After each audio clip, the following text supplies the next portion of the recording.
Salut les amis, comment allez-vous? Moi ça va. J'ai décidé de me faire une petite pile à lire pour l'année. Et je me suis dit, on va peut-être essayer de sortir un peu les reliques, hein, parce que franchement, ça fait 5 ans que je suis dans ma maison. Et je me suis dit, purée, ça fait 5 ans qu'il y a des livres que j'ai transportés de mon appart à ma maison. Donc je me suis dit, il faudrait peut-être quand même que je pense à les lire, parce que ça pourrait être des reliques. Bah, pour certains, c'est peut-être pas des reliques. Donc du coup, pour la plupart des livres, ils sont tous en poche. D'ailleurs, moi, je les ai quasiment tous en poche. Il y en a peut-être, ouais, il y en a 3, je pense, qui ne sont pas du tout en poche parce que soit ils n'ont pas été édités en poche, ou bien ils ont été édités au fait via Belgique, enfin France Loisirs. Donc du coup, maintenant forcément il n'y a plus France Loisirs, mais bon, il y aura peut-être moyen de les retrouver quand même. Il y en a qu'un que là je sais que il ne sera pas sorti en poche et qui n'est... Mais bon, la couverture, vous allez voir, elle est tellement belle que forcément. Donc du coup, je me suis dit, autant prendre depuis le mois de février, parce que forcément nous sommes en février, sans le faire exprès, je savais pas quoi faire comme petite truc, donc je me suis dit, comme petite vidéo, et je me suis dit, je vais peut-être quand même sortir ma petite vidéo de ma palle, et donc du coup, j'ai pris 11 livres, voilà, je me suis dit, prendre 11 livres de ma palle, ça peut être une bonne idée quand même. Maintenant, vous me direz si vous aurez envie de les lire ou pas, il y a un peu de tout, franchement, il y a vraiment de tout, du thriller, du fantastique, surtout, et je crois que j'ai un... Ouais, surtout du thriller et du fantastique. Voilà, je sais plus ce que je voulais dire d'autre. Enfin bref, on se lance. J'ai pris un livre qui est dans ma palle depuis des lustres. La Belle Guériette, le Pion Blanc des Présages, donc le tome 1 de David Eddings. Je viens de lire le résumé et au fait, j'ai rien compris au résumé. Enfin bref, tout ce que je sais, c'est qu'il y a l'orbe qui a disparu une seconde fois et qu'il faut le retrouver parce que sinon, il va avoir la guerre. Voilà. Maintenant, je sais pas, c'est écrit hyper petit et je crois que c'est ça en fait qui m'a rebooté dans ce livre parce que c'est écrit tout petit. Regardez comme c'est écrit tout petit. Alors le pire, c'est qu'il n'est pas non plus très très gros, hein. Il fait que 340 pages, donc c'est pas non plus... Mais j'ai l'impression d'avoir un 500 pages en format, quoi. Enfin, et puis il date quand même, c'est quand même pas tout récent, hein, quand même, ça fait des années 90, enfin 82 pour la version originale. Donc à cette époque-là, on va dire que pour moi, c'était quand même une... Enfin voilà quoi. C'est une relique, mais qui est une nouveauté, qui quand moi c'est sorti, j'étais bébé quoi. Donc on va dire que voilà, on va essayer de découvrir ça, ce que ça donne et tout. On verra bien. Ensuite, on va mettre ça là. Hein. J'ai le second tome de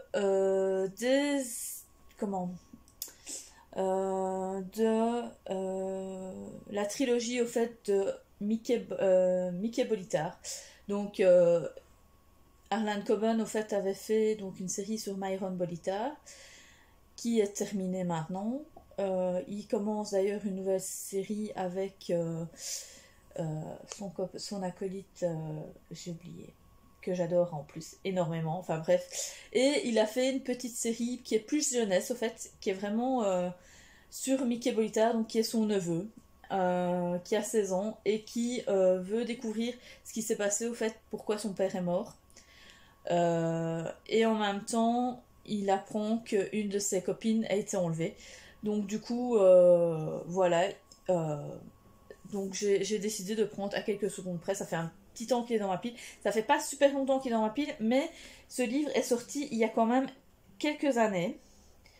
En 2012, donc en France, en anglais. Hein, donc du coup, ici, il date de 2014. Donc il est quand même plus tout récent quand même, hein, ça va quand même faire, je vais pas dire 10 ans, mais bon, ça fait 8 ans, quoi.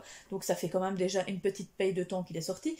Et comme j'aime bien Harlan Coben, eh ben, je me suis dit, allez, oust, on commence, on va continuer cette petite trilogie, parce que c'est une trilogie, hein. Et voilà. Donc, ensuite, ça c'est un livre qui est sorti il y a des années. Le film est sorti, j'avais adoré le film, et je me suis dit, il faut que je lise ce livre. Sauf que j'ai toujours pas lu le livre. C'était Apparence de Gillian Flynn. J'avais adoré ce film. Donc c'est l'histoire en fait d'une femme, d'un couple dont la femme disparaît et tous les soupçons sont portés sur le mari. Mais voilà quoi, il va se passer des choses et que voilà. Bref. Moi j'avais adoré et je ne sais plus c'était qui avait joué le rôle, mais j'avais vraiment bien aimé. L'actrice qui avait fait ce rôle-là, l'acteur aussi était pas mal. Et franchement, c'était avec Ben Affleck. Voilà, il y a marqué. Donc voilà, j'avais vraiment bien aimé. En plus, c'est quand même une petite briquette, ça fait 680 pages quoi. Je pensais pas qu'il était si gros, mais bon voilà, ça fait un bon moment qu'il est dans ma palle, que j'avais envie de le lire et tout.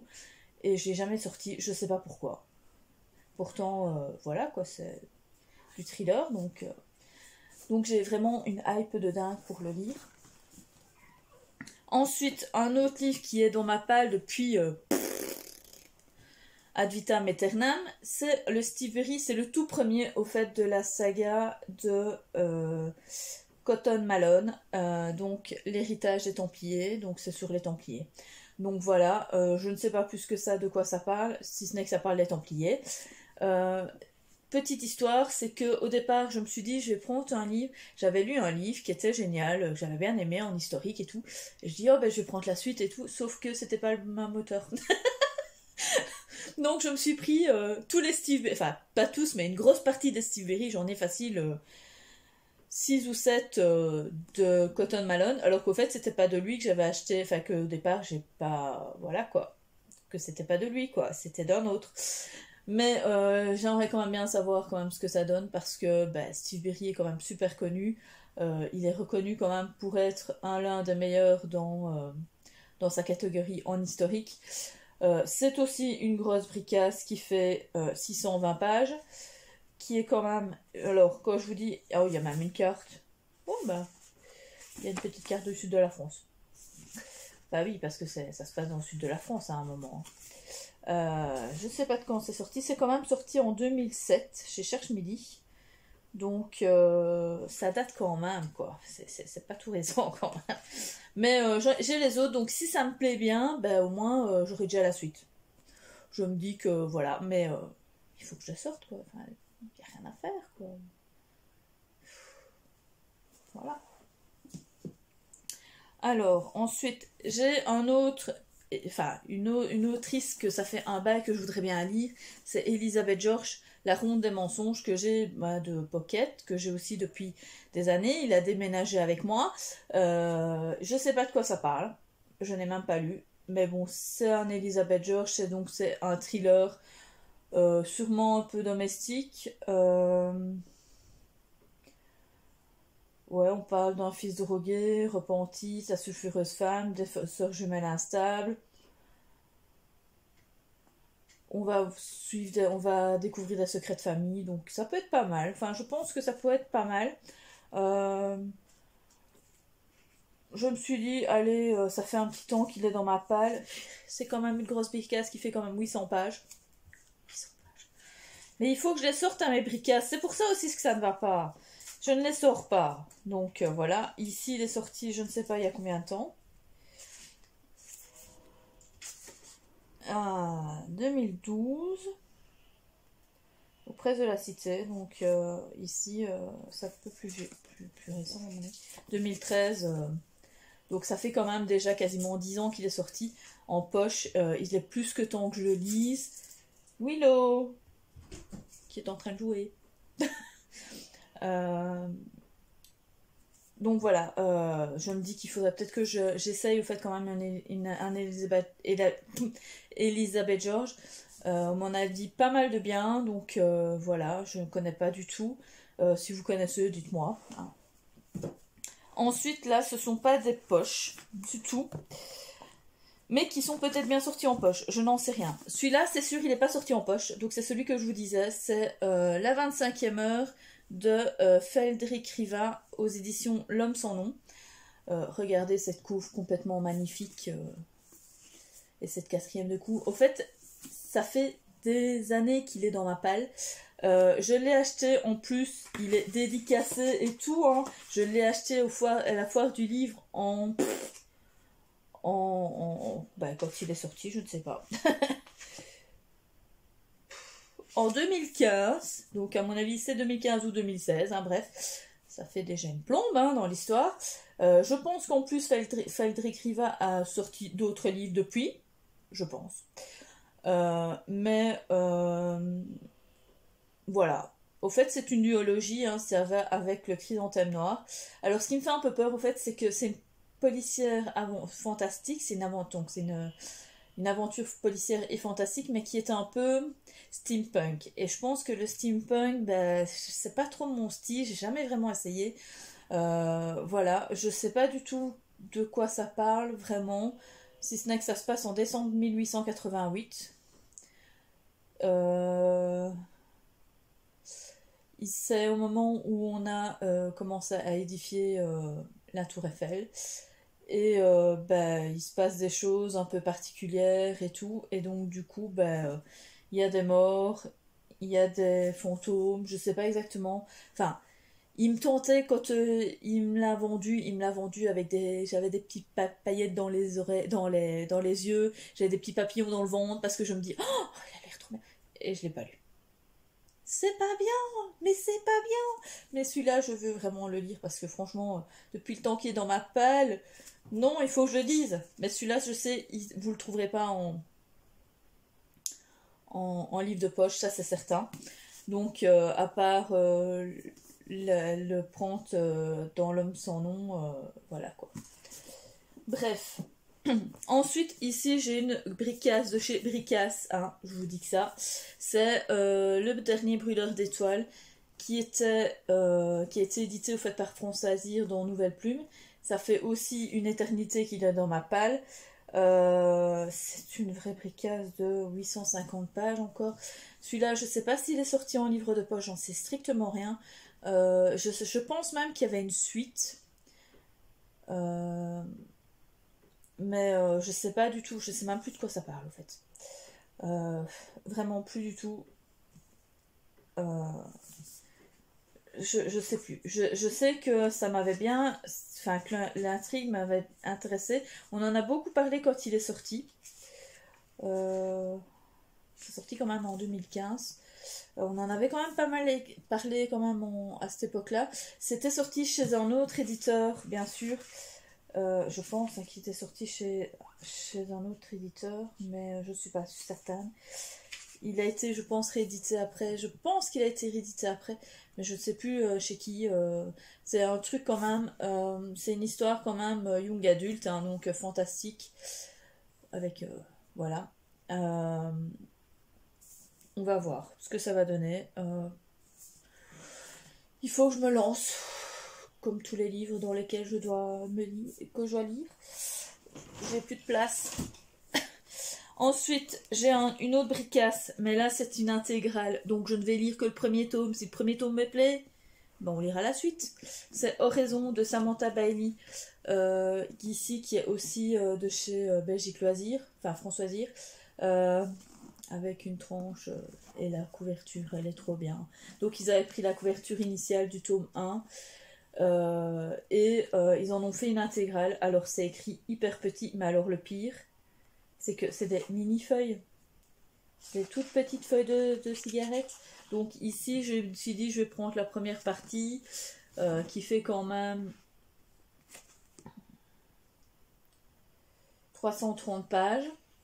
Donc il y a l'air d'avoir pas mal de dialogues, donc ça peut se lire assez rapidement. Je sais qu'on en avait énormément parlé quand c'était sorti.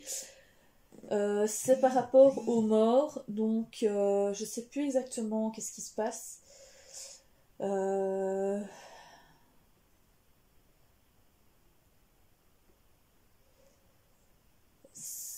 c'est une histoire, oui, du meurtre, de la mort d'une sœur, et cette sœur veut essayer euh, de la venger, et donc du coup il y a des guerres de clans et tout, enfin ça a l'air pas mal. Ça a été quand même été prix des lycées de l'Imaginal en 2011. Donc quand je vous dis que c'est pas tout récent, mais c'est mes reliques quoi. Mais Samantha Bailey, elle a sorti d'autres livres en plus, je pense. Il y a des aussi. Donc je pense que ça peut être pas mal. Ils me disent que c'est un premier roman palpitant, complexe et ambitieux de chez Sci-Fi Universe. Que c'est un style fluide et simple mais très efficace. Elle nous emporte au cœur d'une intrigue policière, dans un univers riche et vaste. Donc c'est les Balkans.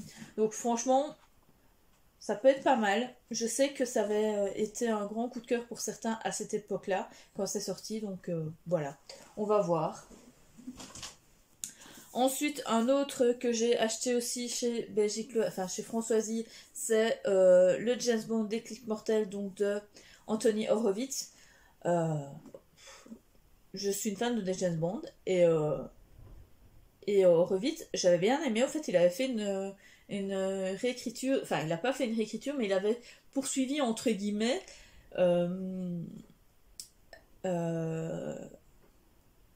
J'allais dire que pas, mais c'est pas que Arthur Conan Doyle, donc merde, j'ai oublié. Oh, oups. Sherlock Holmes. Donc il avait fait en fait une nouvelle histoire de Sherlock Holmes et j'avais super bien aimé. J'avais bien aimé sa plume et tout. Et je me dis, oh bah tiens, je vais prendre une nouvelle aventure de James Bond, ça doit être pas mal et tout. Et puis il est dans ma palle depuis. Bah, ça date quoi. Je sais même plus de quand c'est sorti. Je sais même pas si ça a été ressorti après dans une autre édition. J'en sais. Franchement, je vous le dis franchement, j'ai pas regardé. Je sais que je les ai. C'est 2015, donc ça date quand même. Ça a été quand même été traduit. Non, ça a été par Hachette. Donc si ça a été, il y a des chances que peut-être Pocket l'a repris par après. Je n'en sais rien. Mais ça a été édité au départ par Hachette. Donc ça peut être pas mal. Franchement, j'aimais bien Anthony Horowitz. J'avais vraiment bien aimé cet auteur, donc je me suis dit pourquoi pas, voilà. Mais il faut que je dise. Il me hype. Alors, il y en a une ici, ça fait des années, c'est des reliques, quoi. Donc voilà, ça fait aussi longtemps que je vais lire ce petit livre qui est je sais plus si c'est une duologie ou une trilogie sur les anges donc de Anne Rice. Donc Anne Rice, c'est celle qui a écrit Entretien avec un vampire, qui est décédée d'ailleurs il n'y a pas très longtemps. Je ne pensais pas d'ailleurs qu'elle était si vieille. En apartheid, hein, en apartheid. Je savais pas qu'elle était. Je pensais pas qu'elle était si. Voilà. Que c'était si vieux Entretien avec un vampire, enfin bref. Et donc, je pris L'heure de l'ange. Donc, j'ai le deuxième tome qui est. Je ne sais plus comment il s'appelle. Donc, bah, ça parle d'ange, forcément. Je ne sais pas de quoi plus que ça parle. Ça parle d'un contrat particulièrement éprouvant. De Lucky qui a plusieurs prénoms. Et qui est abordé par un mystérieux inconnu, un certain Malkia, et qui sait tout de lui et qui dispose de pouvoirs stupéfiants et prétend être un ange gardien. Donc il lui offre de racheter ses crimes en sauvant des vies plutôt que de les prendre et lui propose de bien étranges marchés. Lucky se retrouve au Moyen-Âge où il doit aider une famille juive accusée de meurtre rituel. Pourquoi pas? Ça peut être pas mal, c'est écrit assez grand, c'est assez espacé. Maintenant, je sais que Anne Rice, c'est assez lent comme écriture. Moi, j'avais lu Entretien avec un vampire. Quand on sait que le film a fait un succès extraordinaire, forcément, il y avait quand même à cette époque-là les trois plus beaux acteurs hollywoodiens qui existaient à cette époque, hein, quand même. Tom Cruise était quand même génial dans ce film. Mais bon, enfin bref. Mais franchement, quand j'ai lu le livre, j'étais un peu déçue parce que, oui, en effet, c'est la même chose. Enfin, c'est plus ou moins la même chose que le film, mais c'était beaucoup plus lent. Dans le film, c'est quand même assez rythmé, ils l'ont quand même fait assez rythmé. Et là, dans le livre, c'est quand même très très lent. Donc je sais très bien que ça va être lent. Enfin voilà, on verra bien. Je me dis que ça peut être pas mal. Si celui-ci me tente, bah, je dirai la suite. Je sais plus ce qui est la suite de ce livre. Je l'ai peut-être marqué. Je ne sais pas, non, il n'a pas l'air d'être marqué la suite.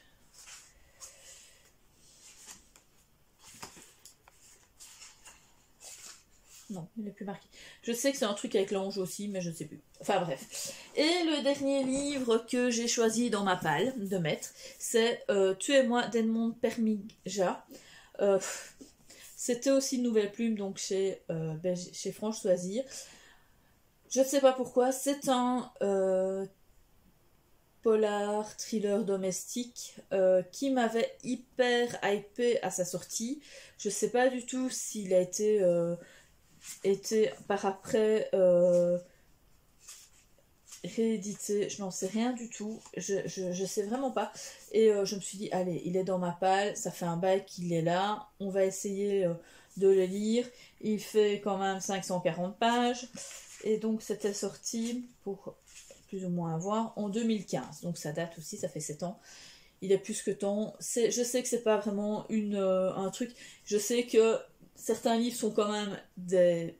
Je ne vais pas dire des best-sellers parce que je ne vais pas juste dire jusque-là, mais sont des titres qui ont été connus, qu'on a déjà entendu parler à un certain moment. Mais celui-là, je sais qu'il n'a sûrement pas été très grand public, donc on va dire que ça va changer un peu, peut-être vous faire découvrir une nouvelle autrice française, hein, parce que je pense qu'elle est française.